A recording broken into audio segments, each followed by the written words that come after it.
Well, I don't know about you, but I sincerely love our men's events. I'm not just saying that because I'm paid to say that.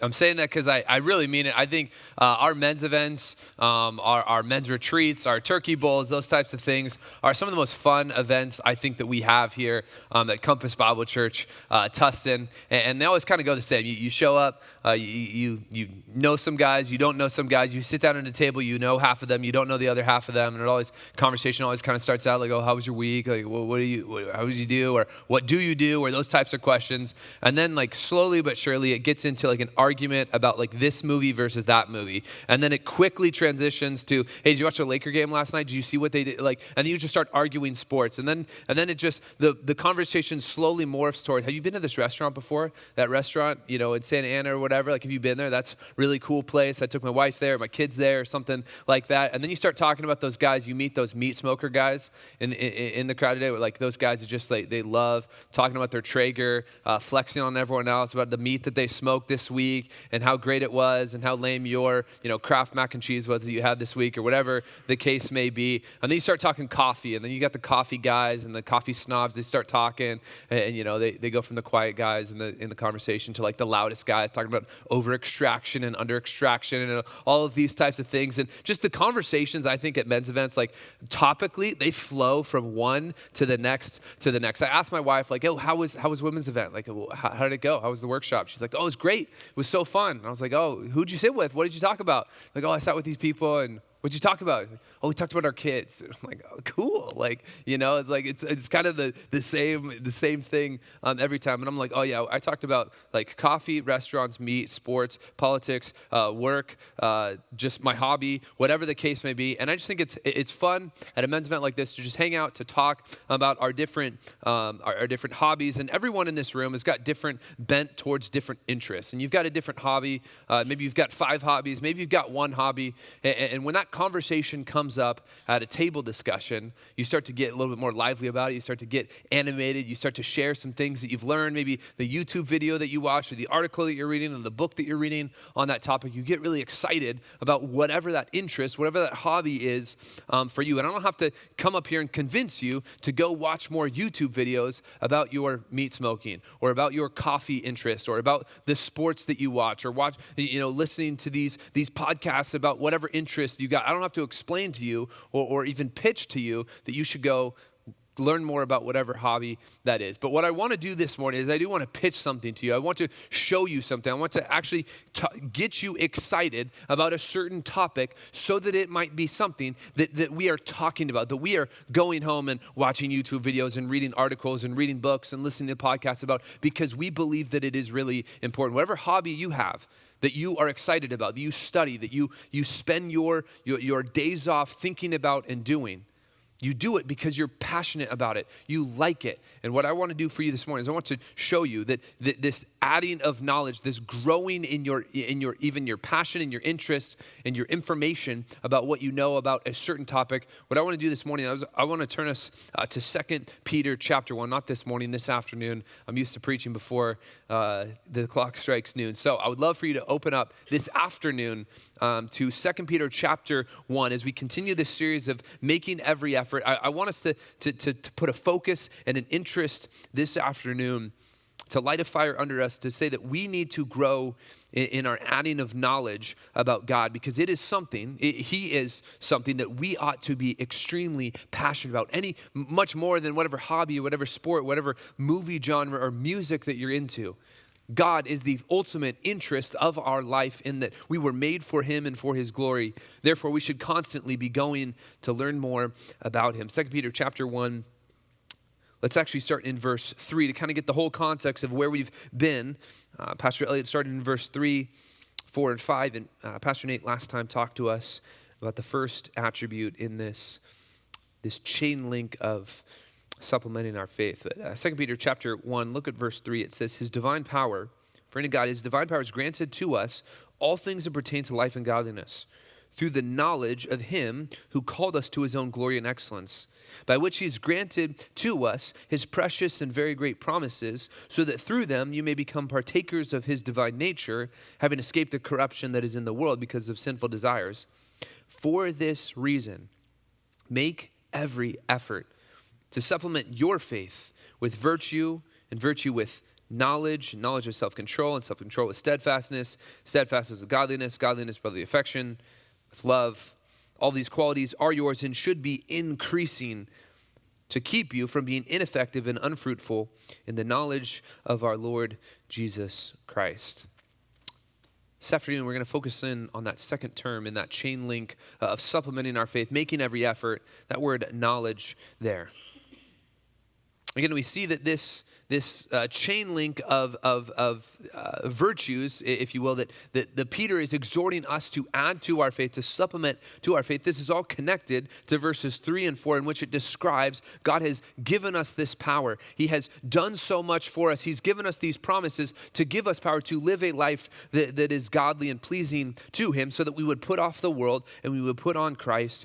And for this reason, because of all of that which God has done for us, we are now finger in our chest to say we now have to go out and put effort into this thing. God has saved us. God does all of the saving, right? We are saved by grace alone, by faith alone, again, through Christ alone, not by our works. We understand that. But once God saves us, once he has given us all of these things, there is now an effort involved in our sanctification to grow and to add these specific virtues. And today we see this concept of knowledge.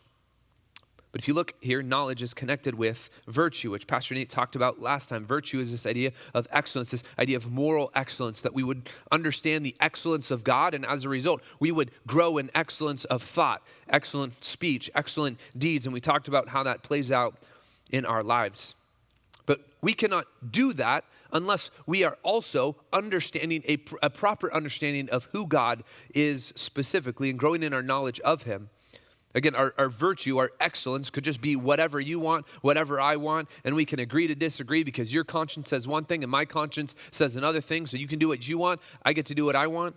But it says here that the knowledge is very important to this virtue, that we are not just being virtuous, not just being excellent in what we do, but we are connecting it with knowledge. So to break down, as we've done at all of these men's events, to give you a definition for what we're talking about when we say knowledge. We're not just talking about your knowledge of your hobby, or your knowledge of accounting, or your work, or whatever the case may be. This knowledge is much more streamlined in its purpose, and so we can throw the definition on the screen. This knowledge is this. The knowledge that Peter's referring to here is the knowledge is the studied comprehension of God for the purpose of growing a relationship with him that results in obedience to him. So we see this connection of you growing in your comprehension of God, studying to know God, not just intellectually, not just academically, but for the purpose of growing a relationship with him, and also, as a result, going out and obeying him. You might have knowledge about a lot of different things, but this knowledge that Peter's referring to here is this divine knowledge, not divine knowledge in the sense of you having this omniscience that God has, but divine knowledge in the sense of you knowing God and specifically what that looks like. Again, knowledge shows up in our text multiple different times. We started in verse 3. It mentions knowledge.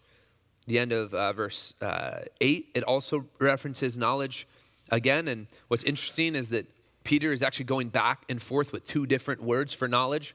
The first, even verse 2, he mentions knowledge as well. This is a different type of a knowledge that he mentions in verse 2 and verse 3 and verse 8 about this idea of more of an intellectual, more of a comprehension, more of a recognition type of knowledge. But the knowledge, the Greek word here for knowledge in our text here in verse 5, and then obviously the beginning of verse 6 as it connects with self-control, this knowledge here has this intellectual component, but it also has this personal component as well. Again, not just knowing about who God is, but also there's this personal connection with God himself as a relationship. We can spend all day long just parsing out different word studies and looking at this Greek word versus that Greek word and what does Peter mean and making the difference between these two words. We can make way too big of a deal about it, and you can read commentaries that make way too big of a deal about it.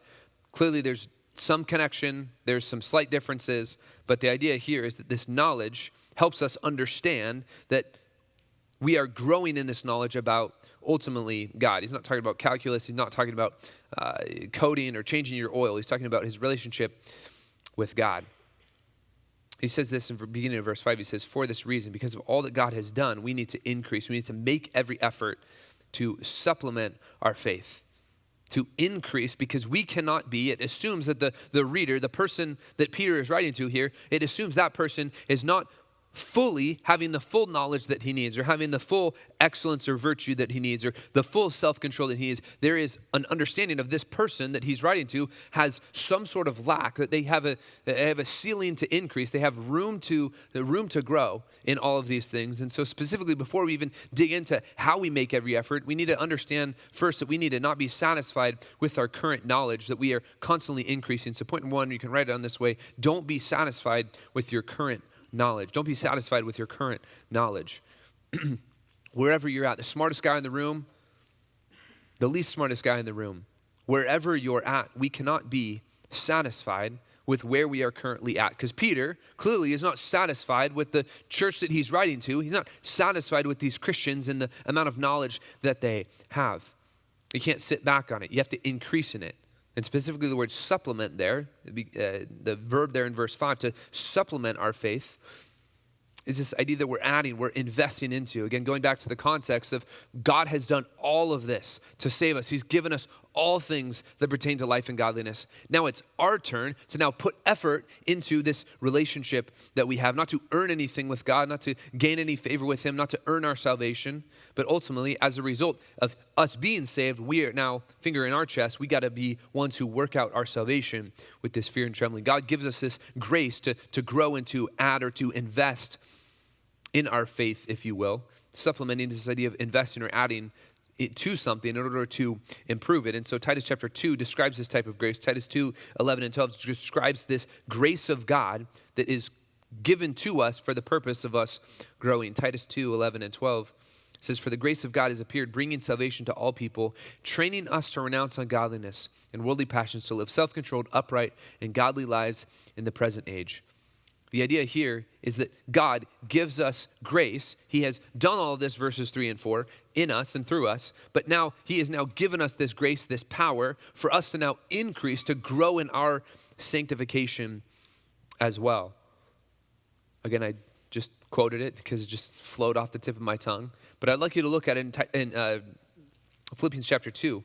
This famous passage about our sanctification. Philippians chapter 2, verses 12 and 13. As we think about us growing in our knowledge of God, Philippians chapter 2 gives us, I think, a helpful picture for the God-dependent type of growth that we ought to pursue as we think about this intense effort required on our part.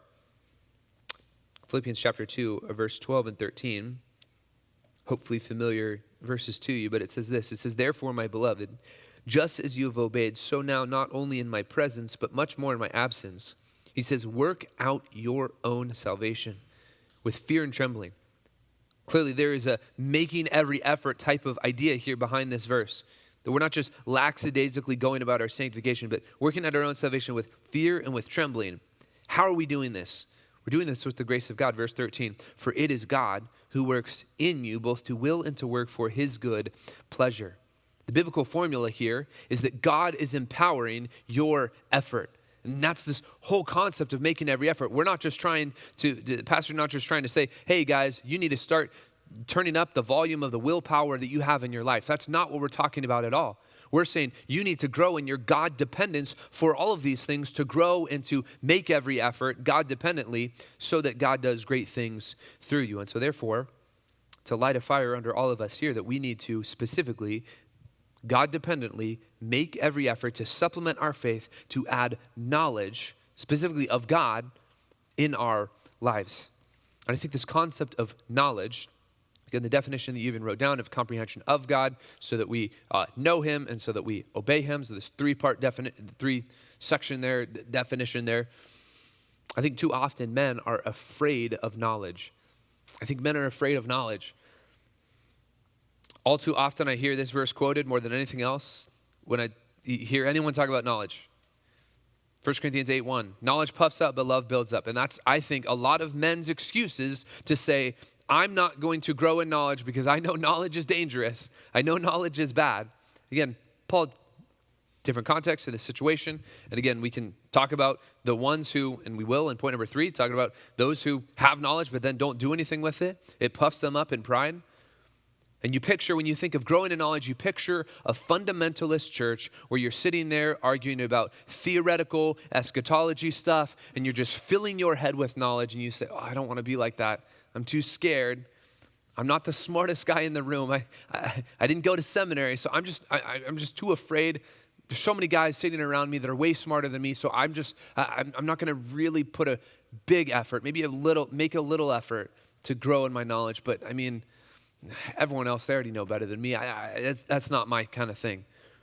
And I think what happens here is that this results in weak men in good churches that have a low view of God, that have a very small understanding of theology, that kind of just sit there on a Sunday morning and they just sit there on their hands and, oh, wow, I learned a couple things about Romans today. Sounds good. Like, okay, cool. I'm going to go home and I'll show up next week too, and I'll probably forget it by next week as well. And it creates this weak group of men that have no love for theology, for the Bible, for the things of God.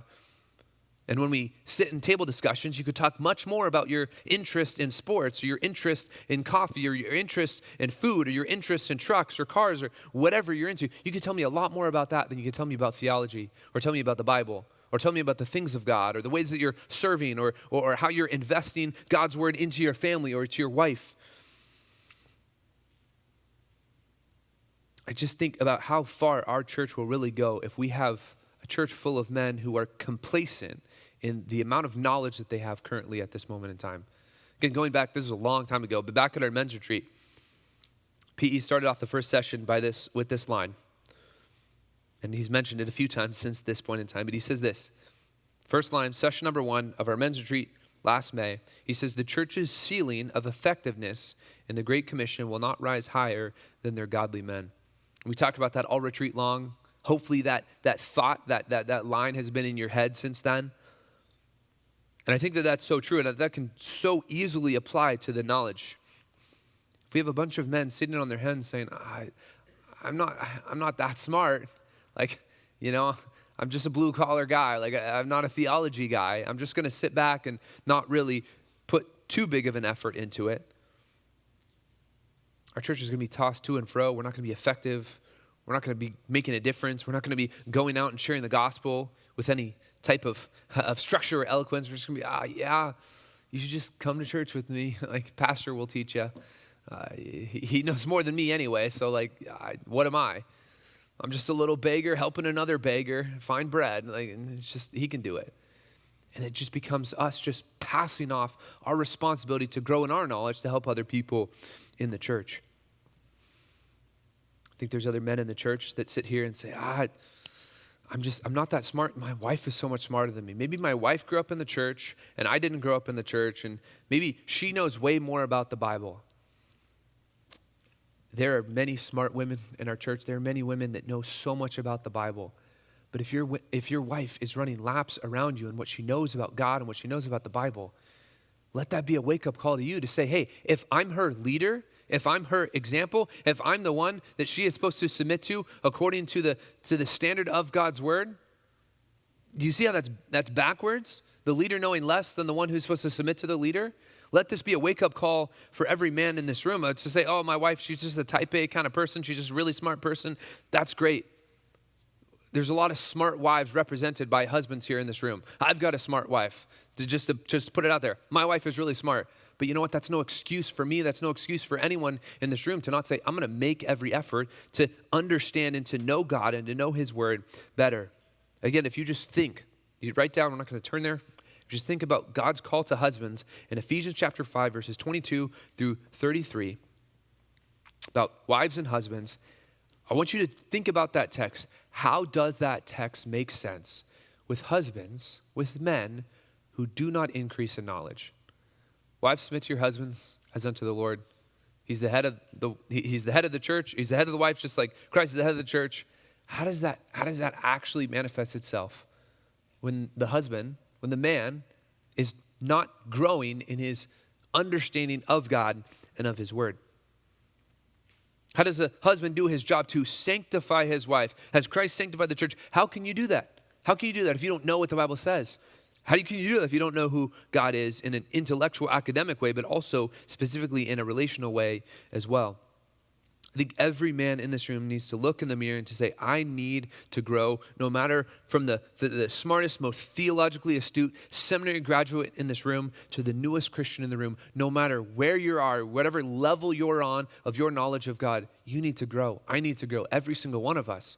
We are a lifelong student. I think one of the best things I heard in seminary was right at the tail end of my seminary, right before I was about to graduate, and they said, you graduate from this school, but you never graduate from being a student. You never graduate from being a student. I'll give you a diploma. You'll walk across the stage, which mine was in 2020, so that never happened. But I'll give you this graduation, this piece of paper that you'll go hang up in your office. But you're never, ever, ever going to graduate from being a student of God. No one here is going to graduate, is going to move on from you being a student of God. We just looked at this text a few weeks ago, Romans 11:33. Oh, the depths of the riches and the wisdom and knowledge of God. How unsearchable are his judgments, how inscrutable are his ways. Yeah, but I don't know. My wife is smarter than me anyway, so whatever. This verse shows us that you can keep going no matter where you're at. There's unsearchable riches of God. Inscrutable are his ways. The depths of the riches and the wisdom of God. There's no ceiling to your knowledge of him. Ultimately, we will know him with an unveiled face, of course, when we are there in glory.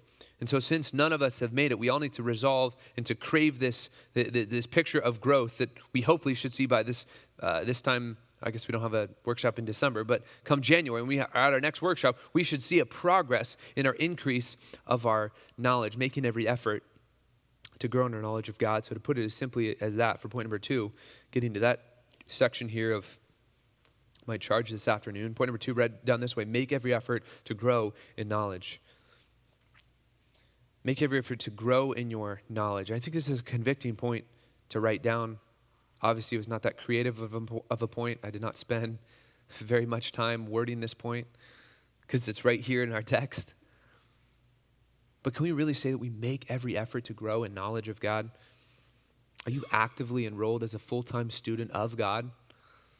Maybe not at a school, but a full-time student of God. I think there are too many part-time students here in this room. Part-time students, it's a Sunday thing. It's a Tuesday night or a Wednesday night or a Thursday night thing when I go to small groups. Maybe for 5 minutes in the morning on my drive to work. Other than that, man, I could tell you about this movie that I watched. Like how zealous are you in your pursuit to know God? You think about a full-time student with a major, specifically one like a music major. I was roommates in college with a music major. Music majors have only one thing on their mind at all times. Like they cannot think about anything else. Music all the time. Like, oh yeah, I just left choir and I'm going to worship band, and then I've got music theory, and then after that I've got this other music thing, and then all of these other music things I've never heard of. Like, oh, I've got like 6 more classes for that. It's like there's one thing on a music major's mind, and it is music. We are all Christians designed for the glory of God. There should be one thing on our mind saying, I want to know God. I'm a student of God. Where all of my classes, if you will, all my pursuits in life focus one direction to the glory of God. Therefore, like we talked about in point number 1, this growth in our knowledge of God needs to be God dependent. Paul prays for an increased knowledge of God in Colossians chapter 1 for the Colossian church. Colossians 1 verse 9, he says, and so from the day we heard, we have not ceased to pray for you, asking that you may be filled with the knowledge of his will in all spiritual wisdom and understanding. I think we need to add knowledge to our prayer requests. I think we need to add knowledge to our prayer requests. I want to know God. I want to know his word better. And God, may you help me in that endeavor. Colossians 1:9, just praying that verse. I want to be filled with the knowledge of your will in all spiritual wisdom and all understanding. And not just praying about that, but then also doing something about that as well. So practically, what does this look like? Where should I focus my growth in my knowledge? Again, it's not creatively worded either, but at some point you write it down this way, of God. Make every effort to grow in your knowledge, specifically of God. And when you're done writing that down, turn a couple pages to the right. Maybe one page to the right, actually. 2 pages for me in my Bible at least. 2 Peter chapter 3, verse 18, the very last verse, we find our word again. And specifically what I mean is our word in verse 5, not the word that's in verse 2 and 3 and 8, but our word for knowledge. 2 Peter chapter 3, verse 18 says this, that we need to grow in the grace and the knowledge of our Lord and Savior, Jesus Christ. To him be glory both now and to the day of eternity. Amen. And I love even the verb here in this verse. It says to grow. It's not just a simple, active, indicative verb. It's an imperative to say, no, people that Peter's writing to, the church people that Peter is writing to, you must do this. You must, specifically the word grow is this idea of you must increase in your grace and your knowledge of God. Therefore, you must be a theology student. You must be, at least in this case, about the Lord and Savior, you must be a Christology student, where you are learning more about God. You are growing and increasing in your knowledge of him. And so if you're going to increase in your knowledge of God, it starts with this, again, where your definition started, with this studied comprehension of God. You have to understand information about God specifically. And I believe that every man in this room likes to learn. It just matters of what you like to learn. Again, we talked about hobbies. You like to learn about this. You like to learn about that. You like to learn about that. We all have different interests. We all have different hobbies. We like to learn. It is exciting when you don't know something and you watch a video, you read an article, you read a book, and now you know something. And you go home and you go tell your wife about it. You go tell your kids, I learned this thing, and let me tell you about it. Doesn't mean you can't have hobbies. Doesn't mean you can't learn about anything but theology. But it does mean that this needs to be something on our list. Ultimately, I would argue at the top of our list to say, I desire, I affectionately desire to know more information, to comprehend God more. Again, some of you in this room are natural students where you love to read. And some of you in this room hate to read.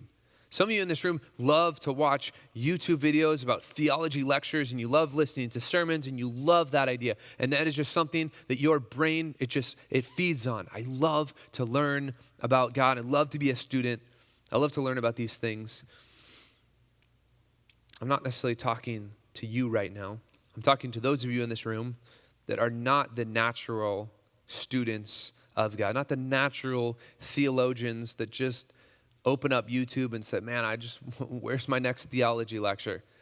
I'm talking to you specifically right now. I want you to look really, and not to get too practical at your YouTube history or your podcast list or your book list that you have, but I do want you to look at where you spend your time learning, listening, and reading. If you were to just kind of take a look at where your priorities are, where your interests are of what you like to intake, it doesn't mean you can't listen to a podcast about your favorite movie or sport or whatever interest you have. But it does mean that we need to make sure that our interests and our hobbies never supersede our interest and our priority of God. That's called idolatry. We see that all throughout the Old Testament. The Israelites do this over and over again. They place other gods above the one true God. And it bites them pretty hard. But every man in this room needs to be stretching their brain to know God more. Think about the podcasts that you listen to. Think about the sermons that you can watch. What book are you reading?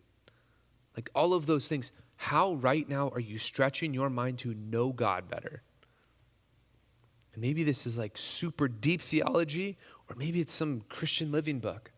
Maybe it's an audiobook because you don't love to sit down and open up a book next to a fireplace and cuddle up with your cup of coffee or whatever. If that's not you, okay. But maybe you do a lot of commuting. Maybe you do a lot of time in the car. Maybe it'd be good for you to go get Audible or go find a YouTube channel that will give you information. I hope that by the time accountability rolls around for every one of you, that you've got a book or a podcast or a sermon set or a preacher or whatever the case may be that you have ready to go to say, I'm going to go increase and I'm going to go learn. I'm going to go learn more about God through this. And obviously, we're not just talking about academic, intellectual, just filling your head with knowledge, but the theology that results in relationally knowing God. You can write it on Hosea 6:3. It says, let us press on to know the Lord. His going out is as sure as the dawn. He will come to us as the showers, as the spring rains that water the earth. What Hosea does there is he connects some theology, what he knows about God intellectually, academically. I know that he's going to bring these showers. I know these things are going to happen. But he starts off the verse by saying, let us know that God in a relational type of way. Never let the study of God just be merely information, but let it be wowing you about who God is so that you grow in a relationship with him. And it's really hard to preach a sub-point about knowing God without even mentioning the Bible. And I did that on purpose because sub-point B, right in this way, I want you to also make every effort to grow in knowledge of God's word as well. If you didn't write that down, you can go to Acts 17. Acts 17, verse 11.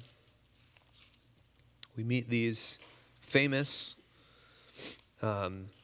church here in the town of Berea, who is known for being people that love to increase in their knowledge of the scriptures of God's word. Acts 17, let's start in verse 10. It says, the brothers immediately sent Paul and Silas away by night to Berea. When they went to the Jewish synagogue. Now the Jews were more noble than those that were in Thessalonica. It says they received the word with all eagerness, examining the scriptures daily to see if these things were so. Could you describe yourself as a Berean that eagerly examines the scriptures daily? I think that word is very important there, daily. How's your everyday in the word going right now? How's your quiet time going? Frankly, I'm just so sick and tired of sitting through accountability. It's like, I just didn't read this month. Like, what are you talking about? What are you talking? If you love God, you will examine eagerly his word because you want to know him, not just through your podcast, not just through your book that you read, but the book, his book, through the scriptures. Can I work with high school and junior high students? And sometimes they're frustrated. Sometimes they're so great because they're just like, oh yeah, I just set my alarm for 15 minutes earlier and I just wake up and I read every day. And it's like, simple as that from a 13-year-old's mouth. Like you can, if you want to come, you can. Well, maybe not. Actually, I was going to invite you to come to small groups with the junior hires, but I'm not going to do that. But I could tell you, I could recount to you. Oh yeah, I just woke up 15 minutes earlier, and it was simple as that. Like, how is it so simple for a 13-year-old to understand that when it's not simple for a man who's got a job and a salary and taxes to pay and life insurance to worry about and a wife and kids and all of these different complex things that we hold in our hands to not wake up 15 minutes, 20 minutes, 30 minutes early, just read our Bibles every day? How complicated can that be? Again, stretching our brain to know his word better, not just to read it, but to study it. And again, thinking back to the podcast, to the sermons, to the books, same idea. Again, knowing the Bible also results in not just an intellectual knowing, but a relational knowing as well, where you are storing up God's word in your heart. David says this, Psalm 119, 10 and 11, I'm storing up your word in my heart so that I might not sin against you. That's verse 11. Verse 10 says, but my whole heart I seek you. Let me not wander from your commandments. I've stored up your word in my heart that I might not sin against you. Reading the Bible is not just a thing that has to do with our brains. It has to do with our hearts as well. So let your study of God's word not just be some intellectual, academic understanding of words on a page, but also you putting it into practice where it's storing up your word in my heart that I might not sin against you. Every Christian in this room needs to increase in their knowledge of God specifically and knowledge of his word secondarily. Don't let whatever level you're on, point number one, whatever level you're on, if your lack of knowledge paralyze you from getting in the game and starting to work and starting to flex those muscles and getting in the gym of God's word and say, I'm going to start working on this right now, today, because it's important. Because I'm a Christian who has been saved by God. Therefore, I want to know him and I want to know what his will is for my life so that I know how to live and how not to live as well. Okay, great. So you start applying this sermon, you think about it, You say, okay, well, I'm gonna go home and there's this book. It's been sitting on my nightstand. It's a little dusty at this point in time. Like, I'm gonna start doing it. I recommended this podcast, or recommended this study tactic, or maybe I never picked up Dwell Richly, and that's something that I really do want to do, that I've never signed up, and I never bought the book for. Great, and you go home and you start studying. You start filling your head with knowledge. Again, we get to now the point in time where we started before. What is the danger of that, of just filling your head with knowledge? Getting fat in the brain and not doing anything about it. We need to make sure that whatever knowledge that you gain from this sermon, whatever you're convicted about, whatever level you're on right now, to say, I'm going to go increase in that. When you do increase in that, hopefully, when you do increase in that, what are you going to do with that knowledge that you have received? Point number 3, read down this way: activate any dormant knowledge. Dormant knowledge, where it's just sitting there in your brain and it is unused. Again, because this is the first sermon that you've heard since the hangers and everything like that. This will be illustration 1 of the hangers, of the next 100 that you'll hear about the hangers and everything that happened this week. What happened? You get a dormant hanger that's sitting there, it's falling apart, and then when it's decaying and something happens. Again, I'm not here to explain to you what happened. I don't know what happened. But something happens, a spark happens, and then boom, devastation takes place because there was something that was sitting there dormant, not doing anything, not having any use or purpose to it. Someone that knows knowledge and has knowledge stored up in their brain, and you let it sit there and you do nothing with it. That's a dangerous, dangerous, dangerous place to be. So don't take this sermon and just fill your head. Take the sermon and say, I'm going to go learn some more stuff about God and be a hoarder. Let it sit there in your head and do nothing about it. We don't have time to turn there, but write down Ezra 7:10. Ezra 7:10, to see a guy named Ezra whose heart, I'll just read it. Ezra 7:10. It says, Ezra set his heart to study the law of the Lord and to do it, and then to teach his statutes and rules in Israel. What Ezra did is said, I want to store up my brain with the knowledge of God so that I can go put it into practice. I can do it. 2 simple English words there. And then next, I'm going to now go pass it on to the next guy. I'm going to go help other people understand it. There are men in this room that know so much. And now I'm talking to those in this room that are the natural students and do know a lot. And you've got a lot of stuff stored up in your brain. What in the world are you doing about it? Who are you discipling? Who's being affected? Who's getting that knowledge that you have passed on to them? How discipled right now is your wife? Genuinely, how discipled right now is your wife? How much does your wife know? You might know level 100 and she knows level 2. Why is that the case? Because you're not passing it on. You're getting fat in the brain and getting knowledge in your head and letting it sit dormant and do nothing about it. Jesus says this, Luke 12:48, he says, to everyone to whom much was given, of him much will be required, and from him to whom much they entrusted much, and they will demand the more. If you have a lot in your brain, if God has given you information where you have a brain that just works very studiously, very intellectually, very academically, and you know a lot about God or about his word, what are you doing with it?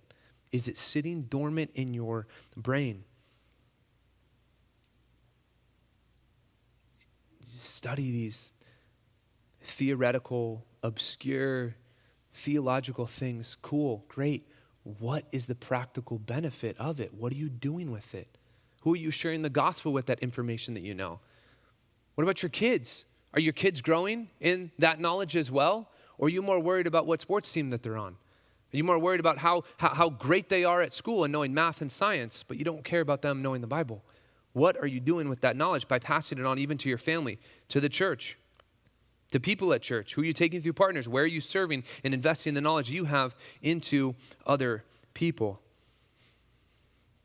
Again, some guys in this room needs to start the podcast, and the other guys in this room needs to stop the podcast and say, I'm going to take that time and I'm going to invest it in people and take that information that I have and put it into real practical, real life application for other people, making a difference in other people's lives, not letting this knowledge sit dormant in my brain. Knowledge is needed by every man in this room, because every man sitting next to every man in this room needs that knowledge as well. And you can be a vessel, you can be a tool to help them know God and know his word better. And so therefore, all of us need to be helping one another in this room to add knowledge of God and of his word. From the smartest in the room to the least smartest in the room, all of us need to work together to grow in our knowledge of God so that we can make a difference here at Compass Bible Church and ultimately in the kingdom of God and the spheres of influences that you operate in. So let's go out and make every effort to add this knowledge. Let's pray right now. We'll break up into some groups here in a moment. Let's pray. God, we are so grateful for you giving us your special revelation in your word so that we might not just be blind to try to figure out and grasp whoever we think God is or whatever we think his will might be. But God, you've given us your word in a special, explicit way for us to understand how we ought to live our lives. Your word as our compass, our direction, our wisdom for our lives. So God, thank you so much for the knowledge that you've given to us through your word to know you and to know how to properly obey you. So God, I pray for every man in this room as we go out from this place. God, let us all make every effort to add in knowledge, not a little bit of effort, not a 1 week type of effort, but a lasting effort, that we would grow in this knowledge so that we can grow in a relationship with you. We can ultimately grow in our obedience of you as well. We pray these things in Jesus' name. Amen.